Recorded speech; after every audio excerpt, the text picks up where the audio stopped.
very proud to call my friend. Please, a very, very big round of applause for Zoe Bennett. Thank you. So, like I said earlier, there's lots of topics that I have that I can speak about through experience, and I don't think you can really genuinely call yourself a speaker unless you speak with passion. And it has to come from the heart. So you don't need a script, because your life is your whatever it is you need to speak about. It's about believing in yourself, and it's about never giving up, no matter how hard things get. And I know every single one of you, no matter who you are, no matter what position you've got to, you'd have come to a point where you thought, can I push through this? Do I need to give up? And that's what I'm going to hopefully give you some encouragement, that no matter how hard things get, you have to find that inner strength to push yourself through no matter whatever comes your way. So I'm going to tell you a little bit about myself. I'll tell you currently about what I do. I own Training Personified, and we do a whole host of corporate training, leadership, management, etc. And I also work with various charities, and I do confidence building workshops for women, such as Sina Akbar over there has her charity called Seek for Change, and I do confidence building workshops where I work with ladies from human trafficking, sex trafficking, domestic violence, honour-based violence, and it's just a case of boosting them, reminding them that they are not defined by their past, that they can take control. It's down to them to say, stop. Enough is enough. Today is my day, and I'm going to own it. So as business owners, you're going to have to dig deep and say, I am owning my situation. My situation is not owning me. And that's the thing that you've got to keep reminding yourself. Because I know a few of you in here, and I know you are successful at what you do, and I know some days you're thinking, do you know what, I just need a down day for a minute. That's why you need a time doctor, but hey.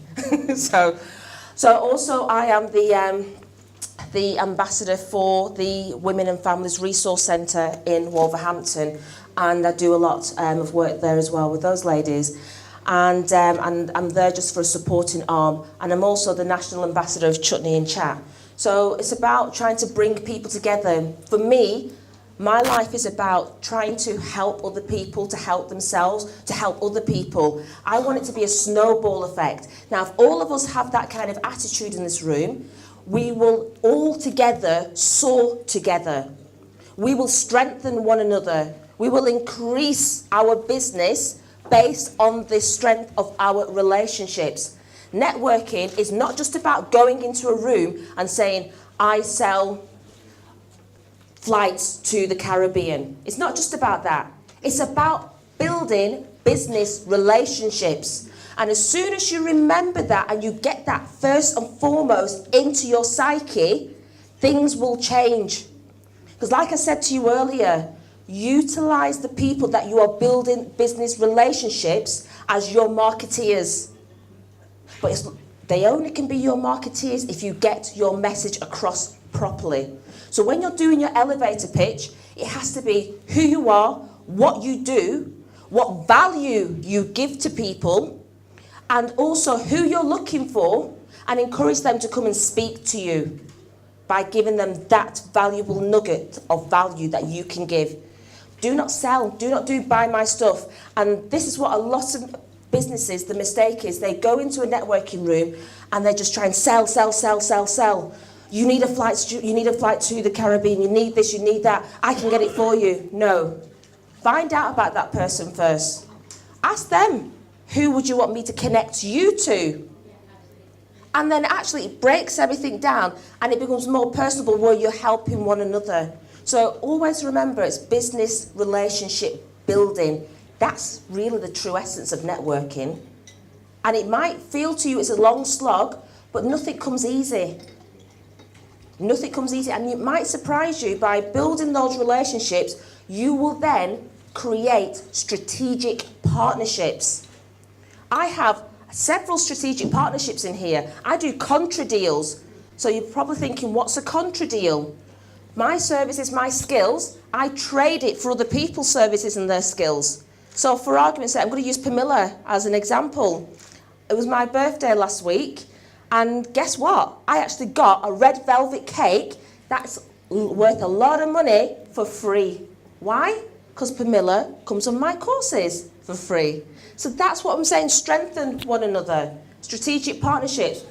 Paul Lander, my right-hand man, we work hand in hand with one another where the MBCC awards are concerned.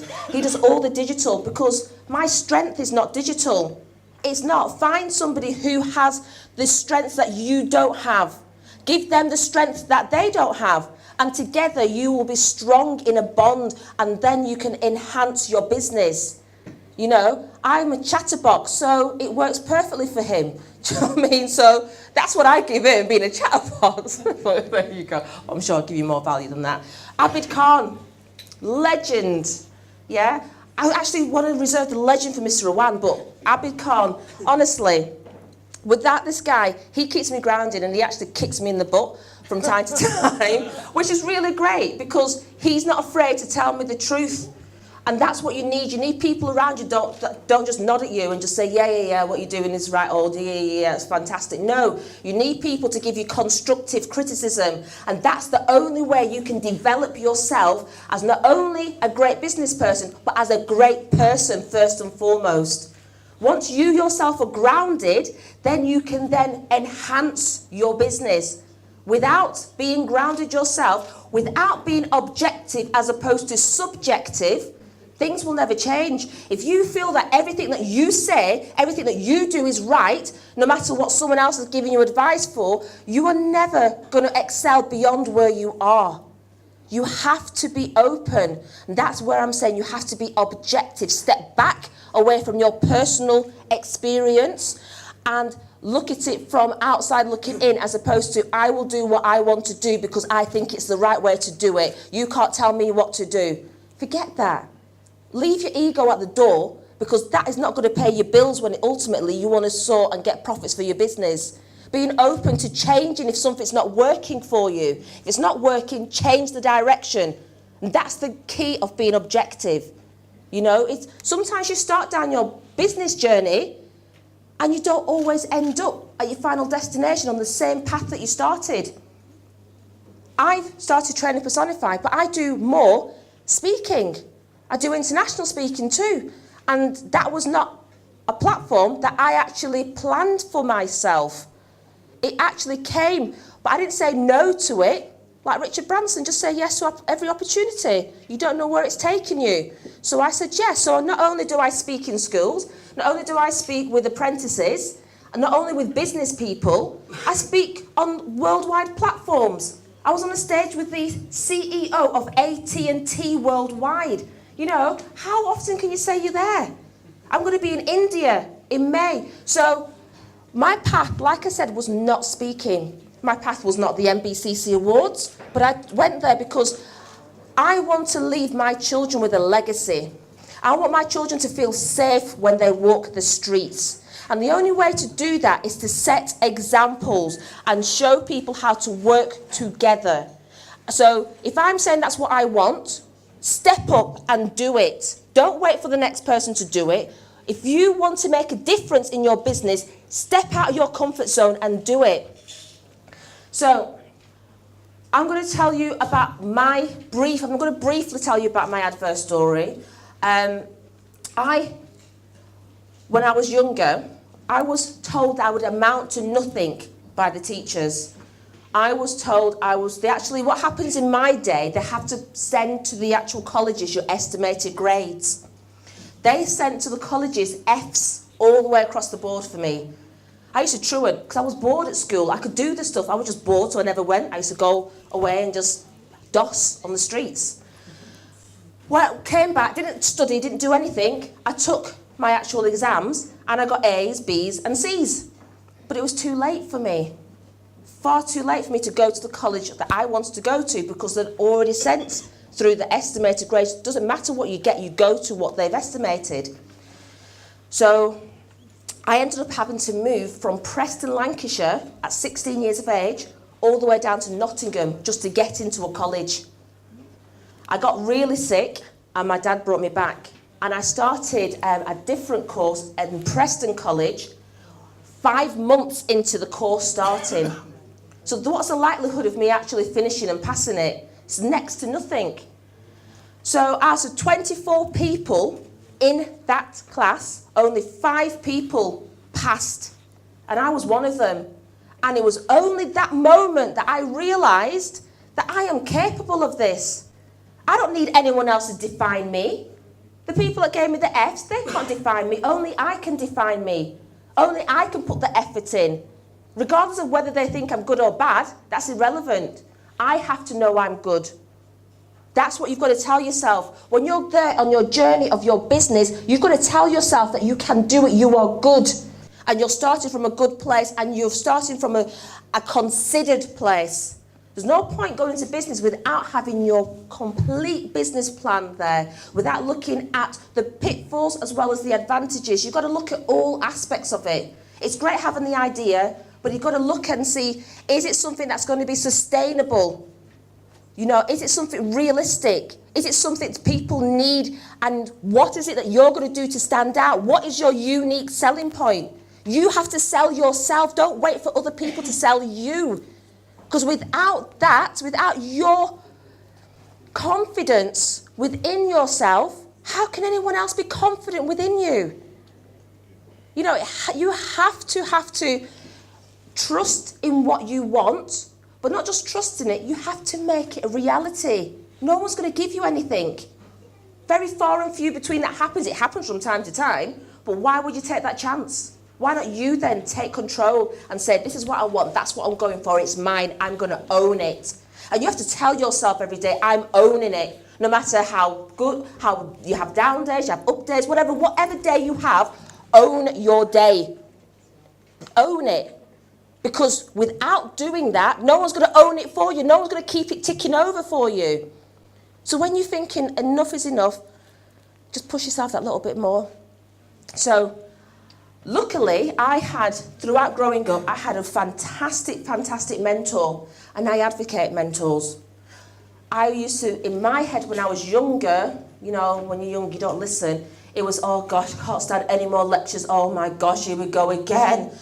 Oh, so literally it was constantly telling me what to do if something happens negatively in your life, how to help other people, how to be a shining example, don't rush things, you know, shortcuts do not make it, take your time, you know, all these things. It's never too late for a shower of rain. So it means even if something feels like it's not achievable and you can't get there, it's never too late if you push through it. Don't let your left hand know what your right hand's doing. Hold some information back. You know, you can't let your competitors know everything you're doing. You can't let everyone know that, because some people are not good for you. Always keep around you good people that have the best intentions for you. Don't force relationships that are not meant to be there. You know, all these things, all the time, like, oh gosh, but only now, as an adult, I'm realising it's made me as an individual. It's helped me get through the worst of the worst times. So subliminally, it's actually still there. And that's how I live my life, you know. Do unto others as you'd have them do unto you. And if I don't like something that someone's doing to me, I make sure I don't do it to somebody else. And that's as simple as that. So from going through getting my A's, V's and C's, I ended up, in the meantime, working for the largest consolidator in Europe called Gold Medal Travel. And I was doing really well to the point that I only had to work 2.5 days a week. And I was living large, and I was actually bored. So you can tell that I'm always needing to do things, always need to do things. 2.5 days, I had more than a full-time wage from that, but I chose to give myself some discipline through the mentor talking, and I gave myself £20 a week spending money. What did I do with the rest of it? I paid my mortgage off.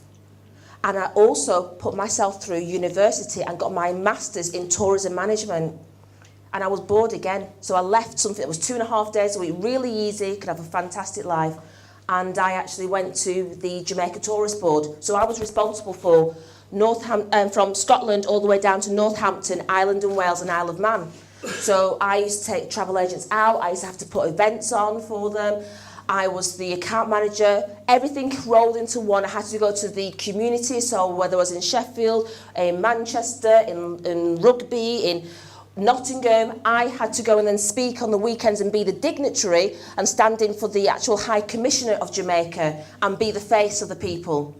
So busyness it works for me. So it was fantastic for 8 years, and then all of a sudden, I actually became pregnant, and I took off 9 months.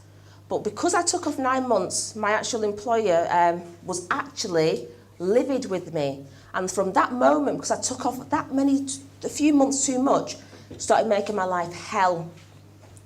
So luckily I got myself in the union, and I was again, not long after that, I got pregnant again. So my life was ridiculously hell now at work. My boss made me work 21 days in a row without a day off. And this is over weekends too. And I actually on a flight to Jamaica, and I had to do 2 back-to-back trips. So when one set of travel agents went out, 50 travel agents I was in control of. When their flight went out, the next flight came in. So I had to carry on working for 21 days, and I was pregnant at this time. And they were holding back money, etc., for me, for my expenses. But that's fine, because I'm one of these people that used to save anyway, so whatever they thought they were doing, they really weren't. So it came now when I came back, and I was due to go back to Jamaica now, and I was going to stay on after the trip with my father. Now, this was going to be then an extended trip to be a personal holiday. So now my boss, now thinking she's going to put me out, she says, oh no, you can't go now because you're pregnant.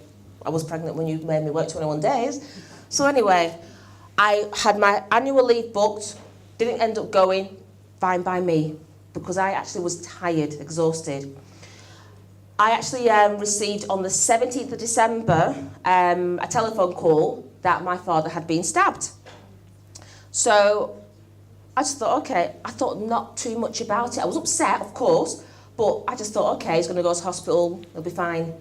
So, but the phone was going, I couldn't do anything. So I went to Facebook and I actually saw an image of the property. It was a 7-bedroomed property, and it was there on Facebook, it was on the ground news.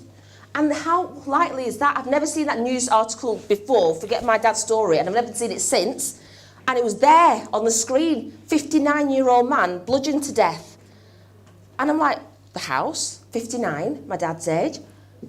And I'm like, oh my God, and I'm just typing, the bastards have killed my dad in Jamaica this morning. Now, because I used the word Jamaica, the Minister of Tourism and the Director General of Tourism were in uproar. As soon as I got off the plane, the Director General of Jamaica met me and said, the Minister is literally in uproar because you've written the word Jamaica.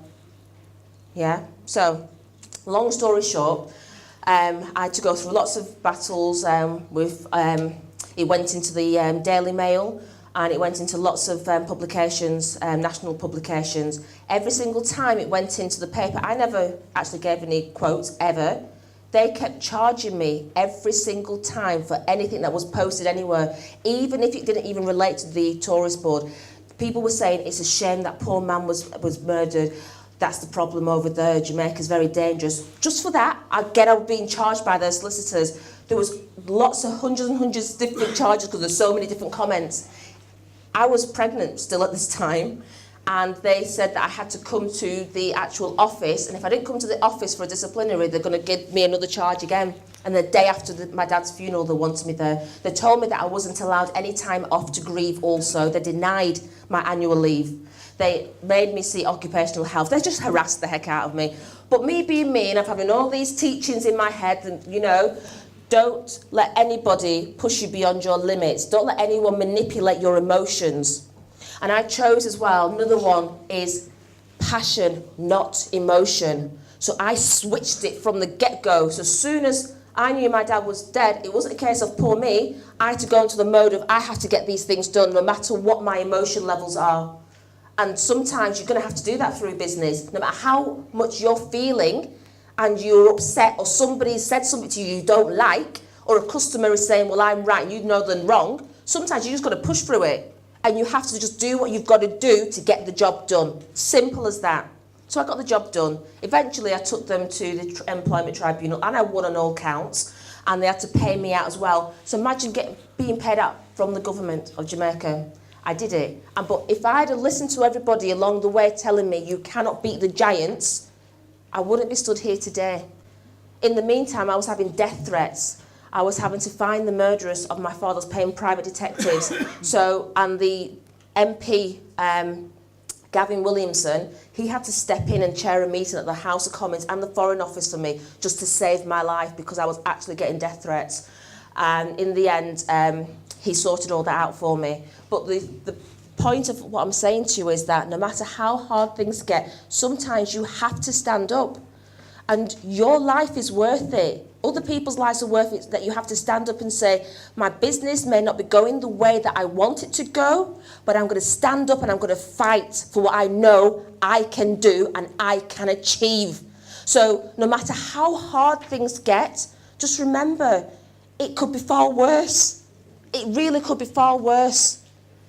You know, I don't take lightly anything that's in anyone's lives, but even mine, you might think you can't get any worse than someone being murdered and tortured to death and then having death threats. Do you know what? It could still be worse than that. So just remember that when you're feeling sorry for yourself, don't feel sorry for yourself. Use that and turn that emotion into passion. Turn it into passion. Because you'll surprise yourself. When you do that, you actually then become more rational within your thinking, because your emotional state makes you do things too hasty. Another tip is, when you want to react, wait until the following day to react, because I guarantee you that you're going to save yourself a lot of business, personal embarrassment, because by the time the following day comes, you realise actually it's probably not even worth it. And you've saved yourself a lot of aggravation. You know, life is all about just being considered, being the best person that you could possibly be. And it's the same with customer service. Do the best service that you could possibly do. So no matter what business you're in, customer service is king. And a lot of people say, well, in my business, I don't need to worry about the customers. Everyone has to worry about the customers. And another tip I can tell you is, the people that actually are your customers, make sure you look after them beyond being a customer. It's easy to retain the existing customers. It's harder to actually go out there and get new business out there. So if you have customers now in your database, go back and just send them a letter saying, thank you for your business, just checking to see how everything is, or just tailor make it. Do that, just do that one thing, and I guarantee you'll get at least 1 or 2 bits of repeat business. You know, so for me, it's about, I do the things that I do because I just want to make sure that we all live in harmony. I'm a member of 7 different business networking groups. And by doing that also, by the speaking, I'm visible. You know, it doesn't just happen overnight. It's not something that is handed to you.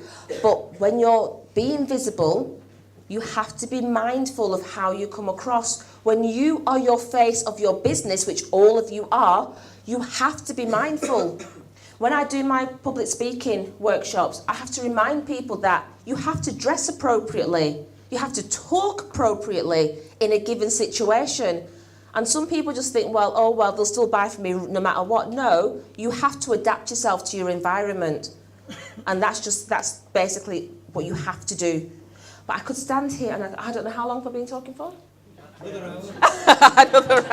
Thanks, Shaquille. I love that. See?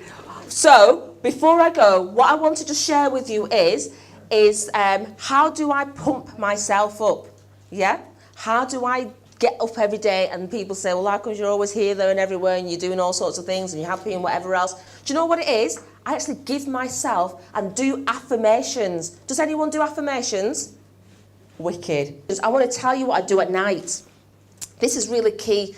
it literally offloads a lot. If you haven't got an avid client you can talk to at 1 and 2 and 3 in the morning, this is the best thing to do. So, when your day is finished, have a journal by the side of your bed and write down in that journal how you could have done things differently for the following day.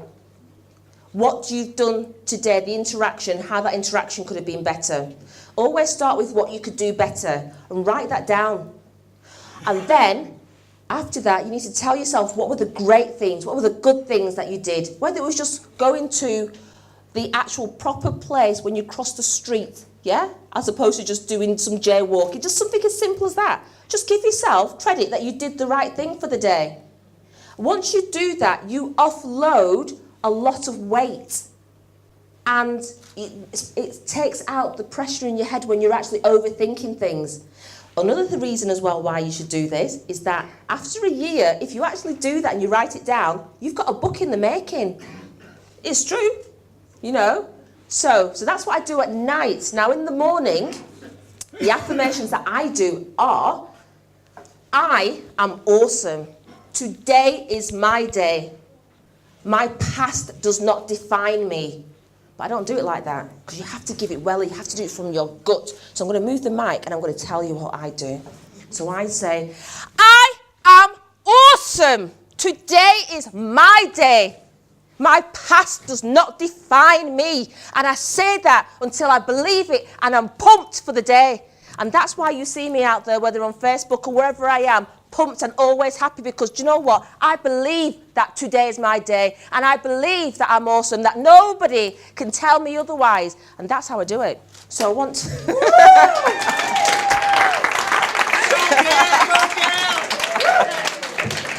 So I want you guys to feel pumped. I want you to get into the mood and get ready to do this every day, because I tell you something, your life will change once you start doing your affirmations. So I want everyone to repeat after me, I am awesome. So after 1, 2, 3. I am awesome. Today is my day. Today is my day. My past does not define me. My past does not define me. Wicked. So what I want you now to do is to turn to the person next to you, and I'm going to want you to say, I am awesome. You are awesome. Hold on. Whoa. Do you know what? Everyone's in it. I always say, you are awesome. I am awesome. Together, we are awesome. So go. I am awesome. You are awesome. Yes. Feel that spirit. Feel it. So again, I am awesome. You are awesome. Together, we are awesome. Yes. High five. Yes.